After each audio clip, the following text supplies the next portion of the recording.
떡에 살을 새기는 물건 떡살.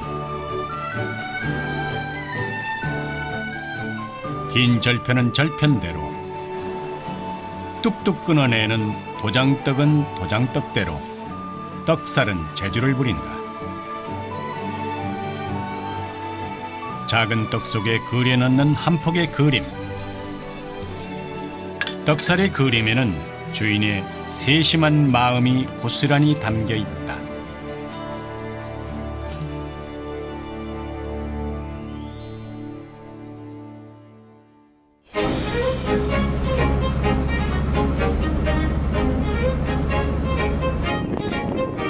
한낱 떡틀 하나에도 세월의 옷을 입히는 곳이 있다. 바로 전남 담양.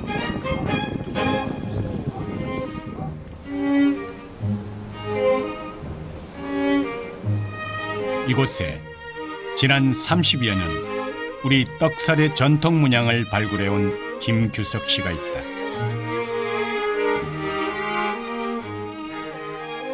그는 우리 문양의 풍부한 상징성과 아름다움을 세상에 알린 떡살 장인이다. 이건 지금 사면 장방향 떡살이라고 그러는데요. 장방향 중에서 돌아가면서 찍게끔 해서 사면 조각해놓은 그런 떡살이죠. 좀 지위가 높으신 분들이 썼던 떡살로 지금 알고 있거든요. 문헌을 보면 이런 떡살 그림들이 나와 있어요. 그걸 보고 만든 것들인데, 밋밋한 떡 위에 뜻과 멋을 새겨 넣은 떡살. 무늬 하나에도 심오함이 담긴 절편을 마주할 수 있는 건 바로 떡살 덕분이다.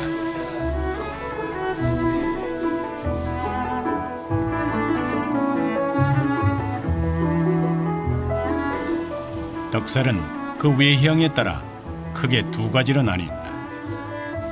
문양을 손쉽게 찍어낼 수 있는 원형 떡살과 천태만상이 담겨있는 장방형 떡살이 있다.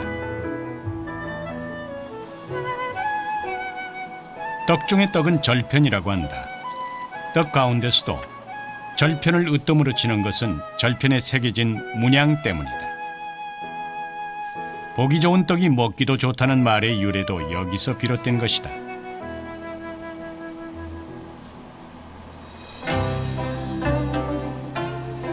우리 조상들은 이 떡에 온갖 정성을 들였다.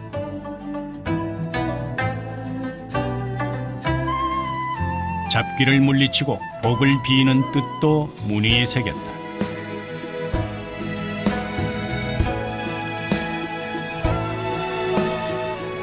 떡살엔 떡 한 조각에도 멋을 새겨 넣을 줄 알았던 선조들의 미덕이 담겨 있다. 떡 없이는 이렇게 지낼 수가 없는 민족이라고 봐도 돼요. 왜 그러냐면 간운상제를 일단은 그 행사를 걸쳐서 사람이 살아가는 과정이잖아요. 이렇게 간운상제 때마다 떡이 없이는 행사를 못 하게 돼 있는 거죠. 상차림 자체가 안 되는 거죠. 명절이나 동네 잔치에 빠지지 않고 오르던 우리네 음식 떡. 떡 한 조각이면 산의 진미가 부럽지 않던 시절이 있었다.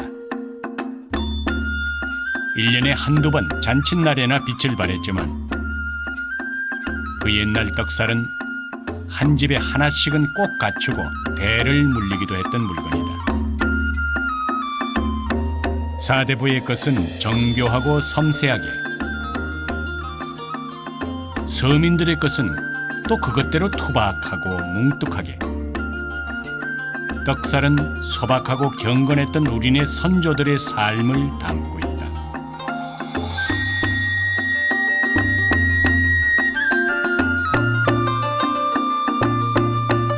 다른 떡은 쪄서 바로 먹을 수도 있잖아요. 시루떡 같은 경우는. 근데 절편은 쪄서, 쳐서, 무늬를 찍어서 이렇게 몇 번째 과정을 걸쳐서 먹기 때문에 상당히 좀 어려운 과정을 걸쳐서 나오는 떡이죠. 그러니까 우리 어렸을 때 떡보님의 제사 지낸다더라, 이런 그 뜻도 다른 떡을 의미하는 게 아니라 절편을 의미하는 거거든요. 거기서 절편을 의미하는 이유가 딱 한 가지입니다. 다른 떡은 그냥 뭐 색깔이랄지 뭐 떡의 모양새로 이루어지지만 절편은 그게 아니에요. 어떤 무늬를 찍냐에 따라서 용도가 달라지는 거죠. 뭐 이바지 떡이 될 수도 있는 거고, 고사 지낼 때 떡이 될 수도 있는 거고, 뭐 제사 지낼 때 떡이 될 수도 있는 거죠. 관원상제에 등장하는 떡은 복을 구하고 액을 막으려 신에게 바치는 음식이다. 그 떡의 부귀영화와 건강, 출세, 자손 번영을 기원하는 의미로 찍은 떡살은 신에게 드리는 기도문과 같다. 그러니까 뭐 어렸을 때 뭐 이렇게 돌잔치 할 때 너 큰 사람이 되어라. 그래서 파초무늬를 찍어서 뭐 이렇게 기원의 의미로 쓴다 할지, 뭐 생일 때는 길게 이렇게 해서 뭐 오래오래 살아라. 뭐 커서 큰 사람이 되어라. 이런 기원의 의미가 들어가기 때문에 뭐 글쎄 떡이 없이는 그 관운상제에 있을 수가 없다고 보는 거죠.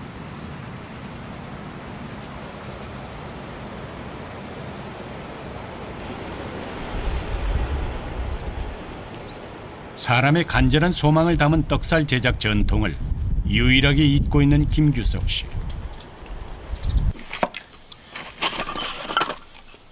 그의 소망은 아주 소박하다. 그것은 우리 떡살과 떡살 무늬가 일반인들로부터 널리 사랑을 받았으면 하는 것이다.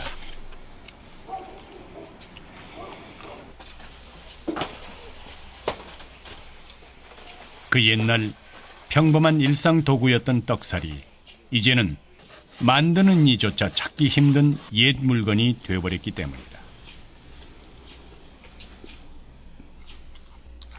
찾는 이는 없어도 떡살 만드는 장인의 정성만큼은 수십 년 한결같다.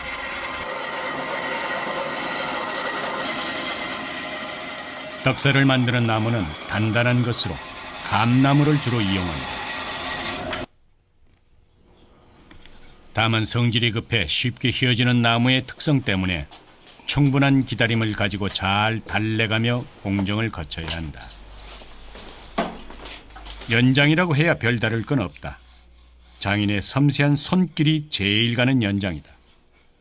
떡살은 이렇게 반듯한 게 아니라 활처럼 이렇게 휘어야 돼요.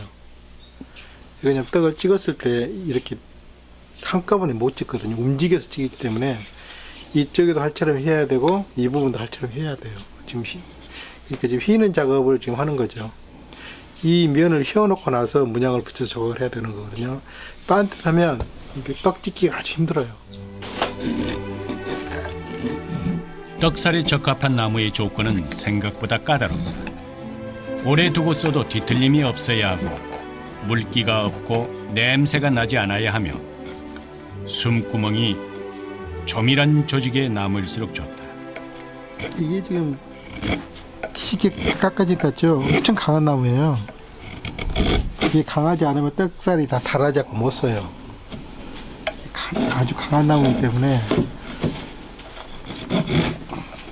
먹는 음식을 찍어내는 것이다 보니 나무 선정에도 엄격함과 세심함이 필요하다. 떡살 만드는데 나무는 상당히 엄격했던 것 같아요. 이제 그 이유가 다른 공예품 같은 경우는 이렇게 눈으로 시각적으로 본다는 게 이런 이것은 자기 입으로 들어가야 될 하나의 그 음식거리를 만든 도구여가지고 상당히 엄격했던 것 같아요. 근데 이렇게 그 떡살 종류를 딱 봐보면 한 80% 이상은 감나무인 것 같아요. 감나무. 어느 집에 가도 시골에 가면 감나무 한 그루씩 정도 다 있었거든요. 일단은 나무가 구하기가 좀 쉬웠던 것 같아요. 그리고 감나무가 의외로 강해요. 떡살에서 제일 중요한 게 이거예요. 숨구멍 같은 게 없어야 돼요. 나무에 숨구멍이 있으면 그 공기층이 있어야지 떡을 딱 잡아버려요. 떡이 안 빠져나오는 거죠. 또 나무에 색깔이 있으면 떡의 색깔이 배는 거죠. 물이 든다는 이야기예요. 또 그 나무가 너무 약하면 금방 닳아져서 없어져요. 그러니까 제일 많이 쓰는 나무가 감나무, 대추나무, 박달나무, 회양목이에요. 그중 파라리 감나무인데 절대 금기시하는 나무도 있다. 옛날 어머니들이 이렇게 뭐 자식들 잘 되라고 막 빈 나무들이 있었잖아요. 이런 나무랄지 뭐 사당당에 있는 나무랄지 옛날에는 그 무당집에서도 그런 나무들을 놔두고 이렇게 뭐 새끼줄 감아놓은 그런 나무들은 쓰지를 안 했어요. 아, 그런 나무. 예. 또 벼락 맞은 나무도 쓰지를 안 했거든요. 그 이유가 부정타tak해서 안 쓴 거예요. 몸통의 형태를 잡고 나면 본격적인 문양을 새긴다. 조각할 문양을 벽지에 그려 떡살의 바탕에 붙이는데 문양마다 의미가 다르다. 완자 문양이 꽃무늬인데요. 이제 이런 무늬는 떡살에서 연꽃은 그 축복의 의미가 들어가요. 그러니까 복을 많이 받아라 이런 의미도 들어가고, 이게 완자 문양가 들어가면 정토의 의미도 들어갑니다. 예, 좋은 데로 가십시오. 뭐 기온의 의미로 이제 만든 떡살이죠. 원래 목조각가였던 김규석 씨. 그는 한국 목조각의 족보를 이어가는 사람 중 하나이기도 하다. 1980년대 들어 차와 한식이 주목을 받기 시작하면서 떡살에 매달리게 된 그는 지금까지도 오롯이 그 명맥을 이어가고 있다.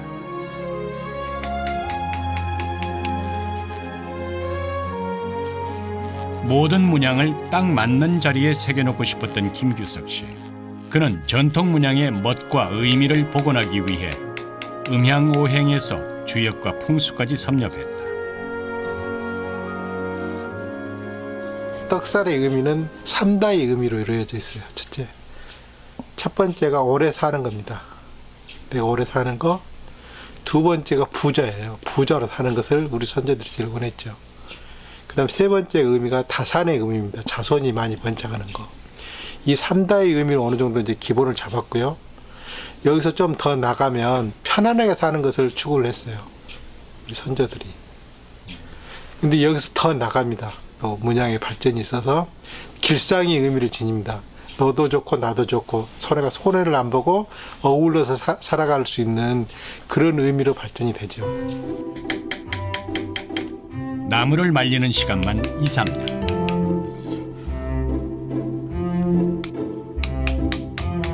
떡살 하나 깎아내는데 일주일 이상의 긴 시간이 소요될 만큼 지루한 싸움이 이어진다.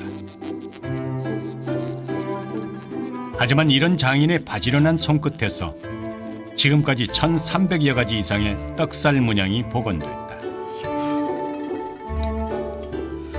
그의 이런 세심한 정성이 아니었다면 그 누구도 불가능한 일이었을 것이다. 작업은 노동이에요, 노동. 그냥 아주 지루한 작업이고 반복된 작업이고 노동이죠.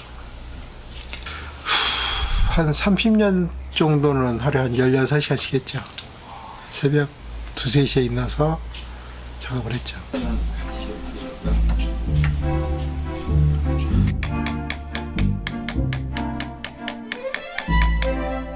묵묵히 이어가는 긴 작업 시간.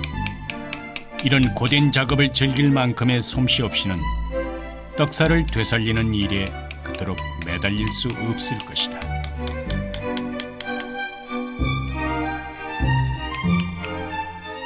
물론 그에게는 솜씨보다 더한 자산이 있긴 하다. 바로 집념과 노력이다. 중요한 것은 떡살 자체가 중요한 것은 아니에요. 떡살 자체도 중요하지만 떡을 찍었을 때 모양새가 더 중요하다고 보는 게 기본이에요. 완성된 떡살엔 주문한 집에 태코를 새기기도 했다. 하찮은 물건이지만 대를 물리기도 하고 이웃과 나눠도 쓰는 욕심 없는 물건이 되는 것이다. 늘상 우리 하는 뭐 시루떡, 설기떡, 뭐 파시루떡 이런 거 같은 경우는 그 찌는 그 자체가 떡인데 이거 같은 경우는 떡살 나온 문양을 찍어내는 작업이기 때문에 어느 정도 힘을 가하느냐, 떡의 양을 얼마만큼 정하느냐에 따라서 모양이 굉장히 다 달라져요.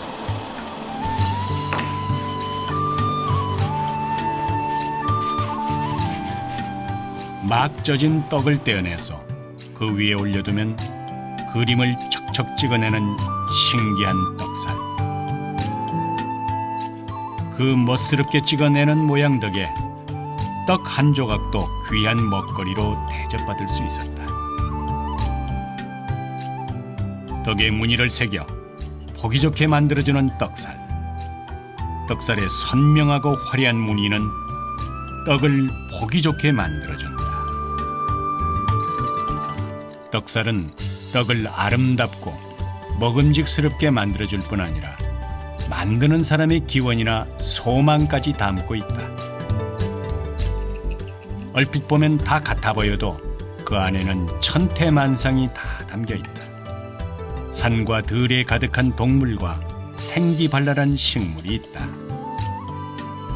하늘의 별과 구름, 만물의 근원인 음양의 이치도 들어있다. 생일떡의 거북무늬를, 혼례떡인 석류나 포도, 대추문양을 새긴 것도 결국 우연이 아니다. 좋은 떡살은 이렇게 떡살 안 달라붙어야 되고요. 그리고 무늬가 선명하게 나와야죠. 그게 좋은 떡살이죠. 장방형, 그 작은 공간 속에 한 폭의 그림이 그려 있다. 하나 같은 것 없이 피어 있는 꽃. 절편은 절편대로, 원형떡은 원형떡대로 그 의미에 맞는 떡살 문양을 새겨 넣었다.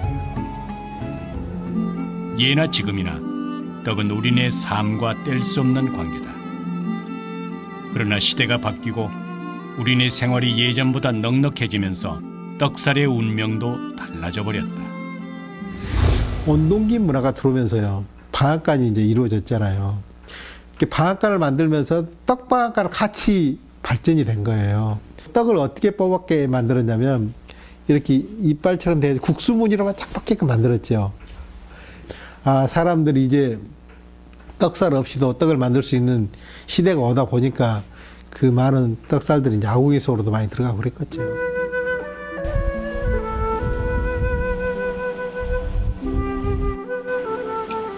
떡에 마음까지 담아냈던 우리네 떡살은 세월이 흘러 국적도 분명치 않은 외국산 떡살에 점차 밀려나고 있다. 우리 상에 오르는 떡을 만드는 떡살이 외국산에 완전히 점령당했다 생각하니 쉽게 칼을 내려놓을 수 없다. 지금 새벽 2시가 좀 넘었는데 네. 이 시간에 작업을 하시네요? 주로 이 시간에 많이 이제 일어나서 일을 하죠. 초저녁에는 힘들어서 그냥 빨리 자고 7시, 8시에 보통 자요. 그래가지고 한 2시에 일어나서 그때부터 작업 들어가죠. 아침까지 하고 그러죠. 새벽 작업이 아무래도 그렇죠. 작업 능률도 많이 오르고 집중력도 있고 그래서 새벽 작업 주로 많이 하는 편이에요. 한 30년 동안 이렇게 살았어요. 새벽 작업하면서. 그렇게 지난 30년 세월 떡살에 혼을 새겨 넣으며 살아왔다. 떡살이 우리나라 사람들의 정서를 많이 전달한다고 생각하시나요? 떡살 같은 경우는 그 서민이나 또 잘 사는 사람들이나 다 이게 필요했던 물건이기 때문에 이제 그런 게 담겨져 있다고 볼 수밖에 없죠. 또 그 이유가 예전 떡살을 이렇게 수집해서 보면 아주 잘 만들어진 떡살도 있어요. 장인들이 만든 것들. 그런가 동시에 시골 아낙네가 만든 아주 어설픈 떡살들도 있거든요. 이런 것도 이제 복합되어 있으니까 또 그 우리가 모르는 또 뭔가도 거기에 또 스며져 있다고 생각이 들죠. 그렇게 오늘도 장인의 정직한 손끝에서 새겨진 떡살 문양은 깊지는 않지만 선명하다. 화려하지도 않지만 조화롭다.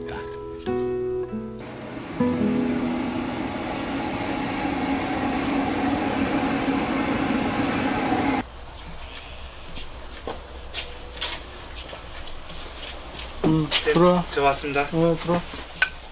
제자가 찾아왔다.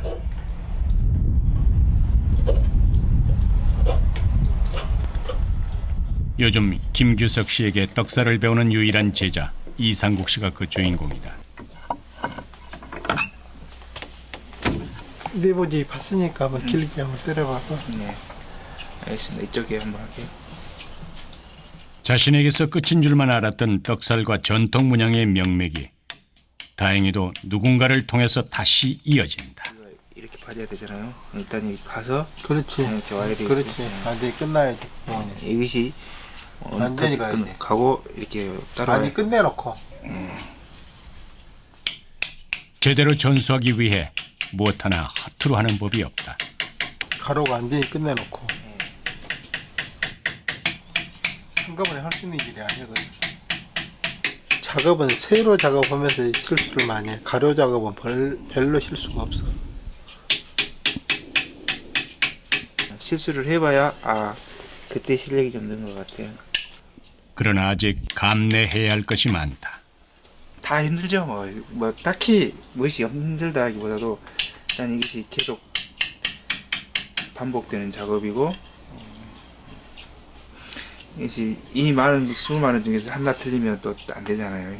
그런 거 하여튼 집중력 하는 거 그런 게 좀 또 남이 많이 해야 남이 또 안 하니까 또 나 혼자 하니까 좀 그렇고 그런 것들이 힘들죠.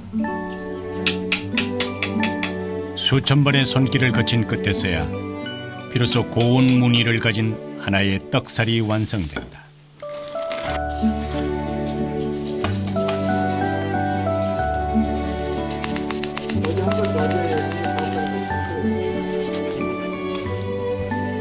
보기 좋을 뿐만 아니라 나름의 목도하는 것이 떡살의 무늬. 문양을 다 새긴 떡살에는 마지막 기름칠을 한다. 나무가 뒤틀리지 않게 하고 벌레가 먹지 않게 하기 위함이다. 건석류 기름을 쓰죠. 건석류 기름은 이게 뭐 먼지가 이렇게 앉아 있어도 닦으면 깨끗이 닦아져요. 이게 그런 게 대표적인 게 이제 그 동백기름 종류 이 정도 기름이죠. 이런 말 하죠. 재료 하나에서부터 문양에 이르기까지 그 어느 것 하나 세심한 정성과 정교함이 들어가지 않는 것이 없다. 장인은 좋은 일 굳은 일, 떡을 선물하는 이의 마음으로 떡살의 부귀와 장수, 수복의 의미를 담는다. 또한 그 속에는 자연이 들어있다. 자연을 두려워하는 경건함과 자연에 기대어 살던 소박한 마음씨로 만들어진 문양. 그래서 우리네 떡살은 더 정겹고 멋스럽다.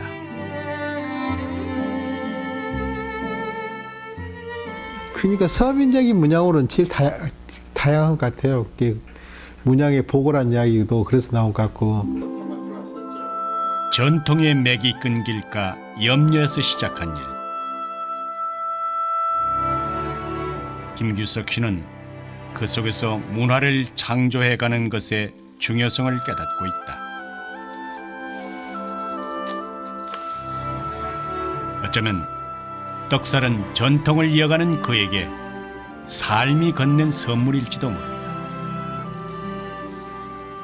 지금 뭐 떡살로서 끝나는 게 아니라 이 문양 자체를 좀 발전시켜서 뭐 산업사를 할지 우리가 필요한 이런 그런 생활용품에 많이 쓰려고도 많이 생각을 하고 있고.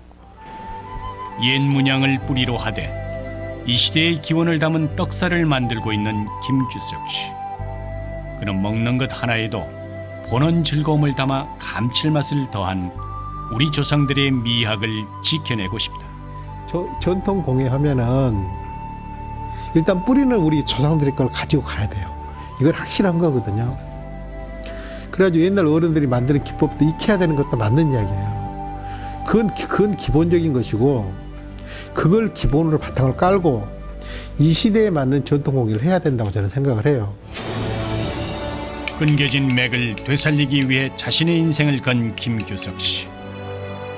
그의 손끝에서 피어낸 떡살과 그 속에 새겨놓은 의미는 다시 한번 되새겨볼 일이다.